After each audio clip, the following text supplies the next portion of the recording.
falei que o break era rapidinho, já voltamos e você quase não percebeu o nosso intervalo. O debate está excelente. A doutora Vivian está trazendo vários esclarecimentos desse tema polêmico que está causando muita dúvida, tanto no judiciário, como nos operadores do direito, como no legislativo e também naqueles que são os destinatários da norma, a aposentadoria com tempo reduzido para pessoas com deficiência. Sinceramente, o governo conseguiu fazer um samba do crioulo doido com essa nova lei. O governo não, o legislativo, né? O legislativo conseguiu fazer um samba do crioulo doido com essa lei que está dificílimo de interpretá-la, de entendê-la, e fico pensando como que será aplicada no âmbito administrativo, ou seja, perante o INSS, naquelas maravilhosas perícias que vocês conhecem muito bem e sabem como funciona. Bom, abordamos uma série de coisas no primeiro bloco, da mistura desse tempo com o comum, da conversão, do cidadão que porta uma deficiência, porta não, insisto no porta, né? As pessoas com deficiência vão puxar a minha orelha. O cidadão que tem uma deficiência leve, caso ela se agrave, se ele pode transformar para ter o tempo reduzido para aquela deficiência mais grave. Aposentadoria por idade. O que mais que nós falamos? Que não pode acumular com a aposentadoria especial, a doutora Vivian colocou muito bem, da diferenciação na aplicação do fator previdenciário. E uma coisinha gerou uma dúvida, a questão da aposentadoria por idade, que exige 15 anos de pagamento, no mínimo 15 anos de contribuição, e esses 15 anos tem que ser nesta qualidade de deficiente. É isso, doutora? Isso. A doutora até comentou e na hora eu não percebi direito. Se isso seria uma carência. Uhum. E aí foi aventada agora em off no break a possibilidade do segurado pagar esse atrasado. Vamos supor, um vendedor de Yakult, né? Foi o exemplo que eu dei em sala de aula ontem, né? Que eu tô velho, sou da época que eu dei Yakult, acho que nem vende mais Yakult. Não tem mais, agora é outro nome. Vendia de porta em porta antigamente, depois veio o Tafmanê, mas em suma, o vendedor de Yakult que porta uma deficiência, de novo, terceira vez, hein? Terceira, 3 para trás, entrega o taco, né? Não tem jeito. Um deficiente que vende Yakult, mas nunca pagou o INSS, melhor, para trazer o exemplo mais atual, que vende Natura, nunca pagou o INSS. Com a publicação dessa lei, quando ela entrar em vigor, ele poderia, em tese, pagar 15 anos de atrasado, demonstrar que era deficiente durante esses 15 anos e requerer aposentadoria por idade. É mais ou menos isso a tua ideia? Então, eu entendo que sim, porque a lei complementar, ela não fala em carência. Ela fala em tempo de contribuição. Tempo de contribuição é distinto de carência. Carência, eu costumo falar para os nossos clientes no escritório que carência, vamos pensar mais ou menos como no plano de saúde. A gente tem que estar contribuindo e tem que ter um tempo de carência para poder pedir, para poder ir ao médico, para poder fazer um exame. A mesma coisa é na aposentadoria por idade para o INSS, onde você precisa, o aposentado, para se aposentar, o homem, com 65 anos, o segurado, eu falei aposentar, ele precisa de 15 anos de carência. Essa carência, ela tem que ser paga em dia, não pode ser paga. A pessoa trabalhou 5 anos, contribuiu direitinho, ficou 10 anos sem contribuir e completou 65 anos. Muita gente chega para mim e pergunta, posso pagar esses 10 anos? Agora eu tenho um dinheirinho guardado, eu não pude porque eu estava numa situação financeira difícil. Posso pagar agora e pedir minha aposentadoria por idade? Não, não pode, porque esse tempo não vai ser computado como carência. Como a lei complementar fala em tempo de contribuição, eu entendo que abre essa brecha. Se não fala em carência. Justamente. Então, a pessoa trabalhou 5 anos, contribuiu, carteira assinada ou pagando carnezinho. Teve uma dispensa, entrou numa situação financeira difícil, não pôde contribuir. É portadora não. É uma pessoa... Trás, em 3 entrega o taco. É uma pessoa com deficiência, ela pode pagar esses 10 anos... Tá? Que ela estava devendo para o INSS e pedir essa aposentadoria qualificada. Certo. Tá? Na contagem recíproca, vamos deixar a carência de lado, porque concordo efetivamente, se não está expresso na lei que esses 15 anos são referentes à carência, pode, então, indenizar, pagar para quem, por exemplo, pagava em carnê. O exemplo que você deu é mágico. Pagou 5 anos no carnezinho vendendo Natura, já era deficiente, de qualquer grau, pouco importa, permaneceu 10 sem pagar porque a situação apertou, mas continuando vendendo Natura. Eu entendo que é um segurado em débito, não perde qualidade de segurado, e já é penalizado porque vai pagar 10% de juros, 10% de multa mais juros, né? Então pode pagar esse patrasmente e efetivamente requerer aposentadoria por idade. Ou seja, tem 5 lá, paga o bonitinho em dia. 10 de lacuna, paga, indeniza. Juros, multa. Completa 60 se mulher, 65 se homem. No caso da deficiência não, 55 mulher, 60 o homem. E vai ser aposentado, porque a restrição de pagamento atrasado, pagar contribuições em atraso não valem para carência e não diz nada para fins de tempo de contribuição. Né? Essa brecha aqui que a doutora detectou na lei, confesso não havia detectado e acho que vai facilitar e muito a vida do deficiente. Sim, vai, mas eu acho que vai gerar um atrito e muita discussão, por quê? O que vai acontecer com certeza? O decreto vai falar mais do que a lei. Como é o zero e V0. Agora explica o porquê não pode. Não é? O decreto, ele só pode regulamentar, explicar o que a lei delimitou. Então, a lei delimita, o decreto vai lá e explica, né, como isso vai se proceder, como vai ser feito na prática. O que a gente vai falar um pouquinho mais para frente, que a gente pode falar da revisão do auxílio-doença, dos benefícios por incapacidade, ocorreu justamente isso. O decreto falou mais do que a lei, quis cortar aí o cálculo do benefício dos segurados. Esse corte veio previsto no decreto, não na lei. E por isso que caiu. Por isso que caiu. Certo. Então, o que pode ocorrer é justamente isso. O decreto vir e falar, não, esse tempo é um tempo de carência, tem que ser pago em dia. Eu entendo que isso vai poder ser impugnado dessa forma. Perfeito. Eu ia abordar a contagem recíproca, já vou abordar, mas só vou explicar para o pessoal em casa porque essa insistência em não, ou melhor, em corrigir quando fala pessoa portadora de deficiência. Isso é assim, é uma bandeira, uma luta muito grande que as pessoas com deficiência lograram êxito em ter reconhecido pelos organismos oficiais, inclusive internacionais, porque eles alegam o seguinte, com propriedade e com razão, que quem porta algo, eu porto esta caneca, eu posso desportar, posso deixar de portá-la no momento que eu quiser. Então, se eu porto a caneca, assim que eu não quiser mais portá-la, eu largo aqui. O exemplo que me deu foi até um deficiente com bengala. E eles lutaram muito para que a nomenclatura correta fosse pessoa com deficiência. Ele não decide quando ele vai deixar de ter essa deficiência. Ele não porta a deficiência. Então, quando a gente aqui, por erro, até porque durante muito tempo foi tratado, e ainda hoje canso de ver muito em comum. Grandes mídias esse erro, e é um erro técnico, por isso que a gente aqui, quando errar, vai se corrigir todo momento, até porque errar é humano, e ainda que errar muitas vezes, continua sendo humano, não é burrice? Pelo menos nesse caso, porque durante muito tempo tratou-se como pessoas com deficiência e alertado por grandes amigos que são deficientes, toda hora iremos nos corrigir aqui para que, enfim, encampemos aquilo que eles exigem e que eles tanto tempo lutaram e com louvor e merecidamente conseguiram. A nomenclatura é pessoa com deficiência, não é portador de nada, tá? Vamos mudar para contagem recíproca? Vamos. Contagem recíproca. Eu só vou fazer uma introdução rápida. O cidadão trabalhou no INSS, no Regime Geral de Previdência Social, trabalhou perante algum empregador qualquer, alguma empresa qualquer, e ingressou no serviço público. Aí ele tem o direito de levar o tempo, não estou falando de deficientes ainda, estou explicando o pessoal lá em casa, levar o tempo de INSS para o serviço público. A minha dúvida nem vi se tem isso no roteiro, mas a minha dúvida é, como fazer isso na questão da deficiência? Doutora Vivian, em off aqui no intervalo, tocou na questão, falou, já pensou na questão da contagem recíproca? Eu falei, não pensei. Como que vai ser feito isso? Então, a lei complementar não explicita como vai ser feita essa contagem recíproca. Sim. Ela prevê essa contagem recíproca, prevê a compensação entre os regimes. Então, eu creio que vai ser mais ou menos como é para o regime geral, em relação a graus diferentes de deficiência, tempo sem deficiência e tempo com deficiência. Eu creio que vai ser assim, porque o que a gente vai ver, assim, o quadro vai ser muito amplo. Quando ele trabalhou no regime próprio, ele tinha deficiência ou não tinha? Quando ele trabalhou no regime comum, ele vai levar para o próprio. Qual é o tempo com deficiência?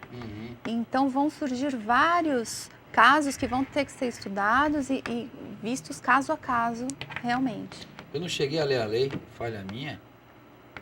E até porque no dia da publicação, no dia seguinte, já estava no meu e-mail, um grande amigo nosso em comum, grande militante da causa das pessoas com deficiência, o doutor Daniel Monteiro, me enviou, mas até hoje eu não consegui abrir.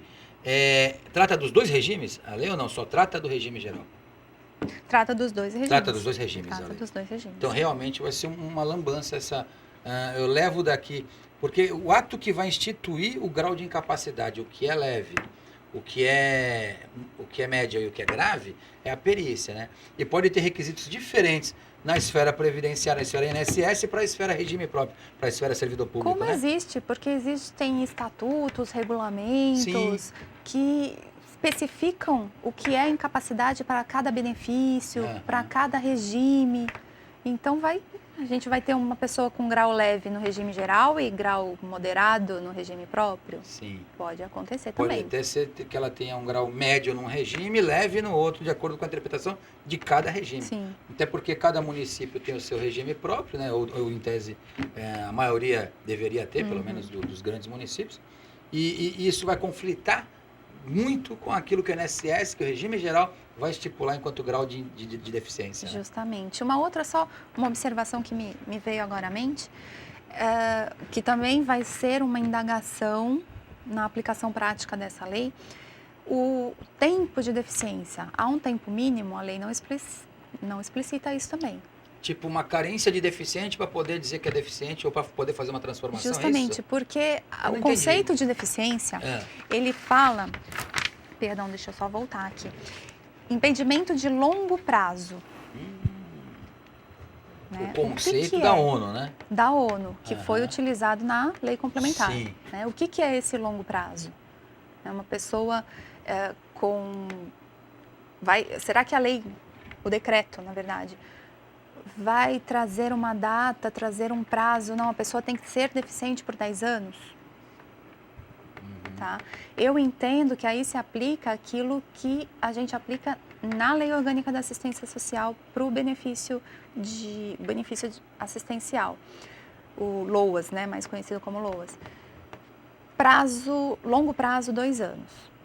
2 anos de existência de deficiência 2 anos é o suficiente. De existência de deficiência. Tá, Isso vai ocorrer, na verdade, na contagem, na conversão. Na conversão do tempo. Né? Aquela pessoa que tinha 33 anos de trabalho sem nenhuma deficiência. Certo. Tá? Sofre um acidente, vem a ser considerado como um deficiente. Será que por faltar tão pouco tempo assim, ele vai poder computar esse tempo como com essa qualificação de deficiente? Vai ter um acréscimo e juntar lá com o comum, com os 33 de comum, é isso, né? Justamente. Ou seja, se eu sou deficiente só há 1 ano e meio ou 2, talvez eu não tenha o direito de computar esse período diferenciado, de aumentar esse período para juntar com os 30 e pouco que eu tenho de comum lá atrás, para poder efetivamente me aposentar na comum. Na comum. Maluquice, hein, doutora? E quando isso acontece, essa conversão do tempo qualificado para comum, o cálculo segue o cálculo da aposentadoria comum, fator previdenciário, tudo normalmente. Incidente com tudo. Incidente com tudo. O que vai abrir uma nova discussão. Será que tem um fator previdenciário aí diferente nesse caso? Eu considero um fator previdenciário para aquele tempo que foi elaborado sem a deficiência e outro, talvez com aquele acréscimo que eu mencionei anteriormente, para o período com deficiência. Tudo isso vai ser levado com certeza à discussão. Trabalho para todos, para o coitado do deficiente, para os advogados previdenciários, para os procuradores do INSS. A doutora comentou do benefício da LOAS, a Lei Orgânica da Assistência Social. Fugindo um pouquinho agora da questão aposentadoria qualificada do deficiente, mas tratando ainda do deficiente. Então, esse que não consegue de forma alguma trabalhar, estaria em tese inserido nos critérios da LOAS. Explica para o pessoal o que é esse benefício da LOAS e quais são os critérios, quais são os requisitos. É um benefício assistencial, isso quer dizer o quê? Não exige contribuição para se ter direito, para se usufruir desse benefício. Mas ele tem alguns requisitos, são eles. A idade, então a gente tem o LOAS para o idoso, que é aquele idoso com 65 anos, que não pode, por si só, suprir a sua subsistência e nem tê-la suprida pela sua família. E o deficiente, tá? O portador, eu ia falar portador de novo. A pessoa com deficiência que não pode suprir sua subsistência nem tê-la suprida pela sua família. Certo. Tá? O requisito financeiro aí, material, é que a renda per capita, por cabeça, para aquelas pessoas que moram junto com a pessoa que está pleiteando LOAS, não pode ser superior a 1/4 do salário mínimo. Repete. 1/4 do salário mínimo. Hoje, R$150, mais ou menos. 170 e alguns Tá? reais, O sei lá. limite, assim, tem que ser coisa horrorosa. miserável mesmo, né? A pessoa tem que perder a dignidade para ter o direito a pleitear um benefício para recuperar essa dignidade. Justamente. Mas loucura. a gente vem avançando em termos jurisprudencial, tanto que o STF já vem decidindo que esse patamar de 1/4 do salário mínimo não precisa ser ali matematicamente na ponta do lápis aferido.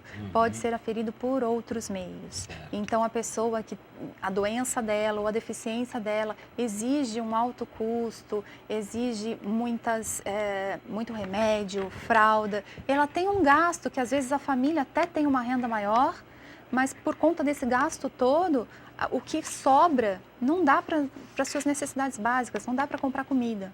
Né? Então, isso vai ser levado em consideração e ela pode ter direito ao benefício, mesmo estando acima do previsto em lei. Certo. Então, não vai ser aquela conta meramente matemática, aquela análise fria de, Não, olha, ganho vamos 1.000, divido por Isso, 2, não. vai dar 500, é maior, não. Eu ganho 1.000, mas eu tenho um gasto mensal de R$2.000, como é muito comum, principalmente naquelas pessoas acamadas que vão precisar de um cuidador, Sim, precisa que a fraldas. família fique lá, tem alimentação especial. Então, eu ganho 1.000, tenho um gasto de R$2.000, eu não tenho renda. Aham. Não posso considerar isso como renda. Sim. E hoje em dia o judiciário, até por essa orientação do STF, tem considerado dessa forma. Então, faz esse cotejo entre o que ganha e o que gasta. Justamente. Para que, digamos, o líquido sim que vai dizer se é 1/4 do salário mínimo ou não. Vai, Mais acender ou uma menos luzinha lá, pelo menos. Eu tenho visto muitos processos que versam sobre esse assunto serem sobrestados, ou seja, os juízes estão deixando assim, eu vou suspender um pouquinho, vou esperar a decisão do STF. Então, esses processos estão sendo retomados. Certo. E então, por isso, surge assim uma esperança de que haja justiça social realmente nesse caso, com a concessão do benefício. Até porque está no artigo 1º da Constituição que um dos fundamentos, essa é a palavra fundamento que está na Constituição da República, é a dignidade da pessoa humana. Como exigir que um deficiente que não pode sequer trabalhar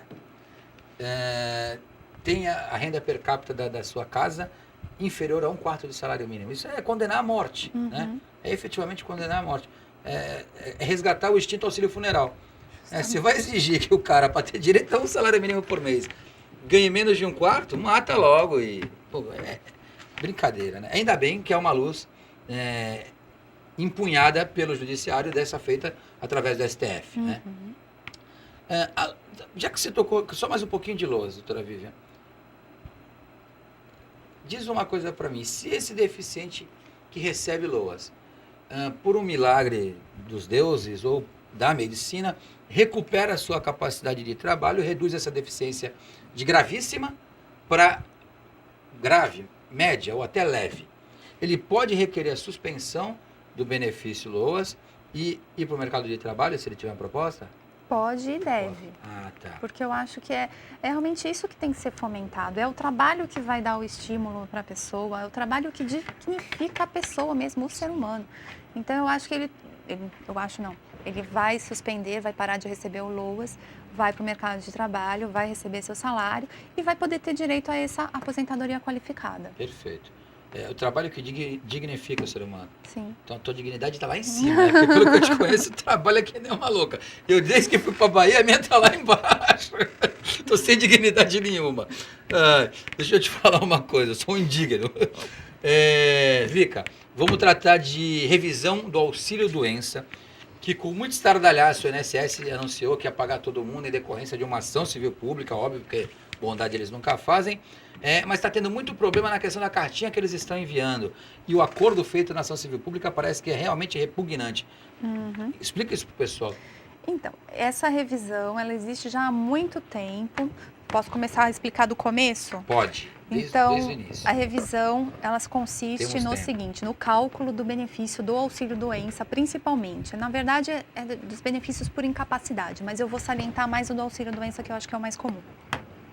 Em muitos casos, o INSS, quando fazia o cálculo do benefício, ao invés de seguir a lei que mandava que ele desconsiderasse 80% das as menores contribuições naquele período básico de cálculo do segurado, ele não fazia essa desconsideração. Ele pegava, juntava tudo no mesmo bolo e fazia uma média aritmética simples. É óbvio que se a gente pegar todas as contribuições, dividir pelo número total de contribuição, considerando as pequenas, junto ali, eu vou ter uma RMI menor, eu vou ter um salário de benefício menor, tá? Desconsiderando as menores, aí sim eu vou conseguir uma renda mais justa, um salário de benefício mais justo. Isso que aconteceu. Pipocaram no judiciário muitas revisões nesse sentido. O Ministério Público, então, através de uma ação civil pública, fechou um acordo com o INSS para que ele fosse obrigado a rever todos esses benefícios e pagar os atrasados. Só que esse pagamento dos atrasados seguiu uma escala, tá? Em que pode haver o pagamento até 2023. Quanto? Então, 2023. Tem gente aposentada por invalidez, Tem segurado que me procura e fala, doutora, eu não vou estar vivo. E você olha para ele e fala, não vai. Né? Ou pensa. Infelizmente, poxa, né? São casos. É um auxílio-doença. Às vezes invalidez. Uma aposentadoria por invalidez. Pensão não pode por morte. prever A tiazinha recebe a pensão, está com 82 anos, a pensão foi calculada errada. Ela vai receber. Eu acho que é uma falácia. Então, causa muita revolta. O pessoal vem no escritório com a carta na mão. Eu não acredito. Uhum. Ele está falando que me deve, mas em 2023. Né? Então, o que eu tenho falado nesses casos? A maioria deles já tem ação tramitando, porque é uma ação que, como eu falei, vem aí desde 2008, 2007, já tinha ação a esse respeito. Para quem não tem, eu, mesmo assim, mesmo tendo recebido a cartinha, se tiver uma data lá, 2023, 2022, 2020, eu ainda aconselho a entrar no judiciário, tá? A gente vai pedir, na verdade, a antecipação desse pagamento, né? Que é uma medida cabível, prevista até em normas internas do INSS, tá?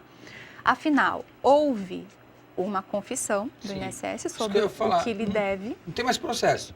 Não tem processo porque já há confissão, não é? Justamente. O INSS não pode contestar. Justamente. Mas mesmo assim, eu nem falaria que não tem mais processo, porque os procuradores do INSS estão vindo com esse argumento. Olha, você entrou com a ação, não pode entrar com a ação, porque já tem uma ação civil pública, já teve um acordo, você vai receber em 2023. Isso já está certo lá.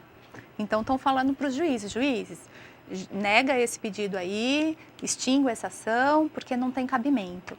Eu entendo que tem, porque, primeiro, ninguém pode ser obrigado a aderir a essa ação civil pública. Em segundo, o cálculo foi feito unilateralmente. Tá? Eu peguei já vários cálculos do INSS, de RMI, já depois dessa revisão, feitos de forma errada, ainda de forma errada. Ainda contrariando... Ainda, ou porque erraram nos salários de contribuição, são várias coisas. Então, assim, é um cálculo que tem que se debruçar lá, pegar a calculadora e fazer mesmo, para ver caso a caso, porque tem havido erro, tá? Então, a gente tem que entrar com a ação para verificar se aquilo está certo. Ou para que o cara efetivamente receba, né? Justamente. Porque o nosso judiciário é conhecido pela lentidão, mas não demora até 2023 uma questão dessa. Por mais que demore, imagina. Não tem como. Até 2019 uma questão dessa já pacificada, porque já há um reconhecimento expresso do próprio INSS. Justamente. Já havia em 2009, no decreto, e há na ação judicial na qual ele fez acordo. Vica, nosso tempo acabou. A conversa foi ótima, como sempre, quando você vem aqui, flui muito bem, porque sua didática é exemplar, é daquelas beirando a perfeição. O pessoal em casa tenho certeza que concorda comigo. Estou quase estourando o tempo, mas alguns segundinhos para suas considerações finais. Olha, mais uma vez eu agradeço os elogios e, assim, eu gosto muito do que eu faço, amo mesmo o que eu faço. Então, eu acho que é por isso que dá tão certo, assim, é ver realmente, como a gente comentou aqui em off, aquela sustentação oral, ver um recurso, uma injustiça que estava sendo feita, até perpetrada pelo próprio judiciário, ser revertido, a pessoa ter direito à sua aposentadoria por invalidez, depois de tanto sofrimento, eu acho que isso enobrece, eu acho que isso é o que faz tudo valer a pena. Legal. Bom, você em casa eu tenho absoluta certeza que gostou, que adorou e que nos procurará para que enviemos a doutora Vivian suas questões, suas dúvidas, suas colocações e tenho mais certeza ainda que a maioria das mensagens serão para pedir o retorno de doutora Vivian ao programa, porque não é porque estou diante da doutora não, mas efetivamente sempre que vem bomba a caixa postal do nosso programa. Bom, você em casa, este é o final desta edição do programa Oficina do Direito. Muito obrigado pela paciência, muito obrigado pela audiência. Até a próxima.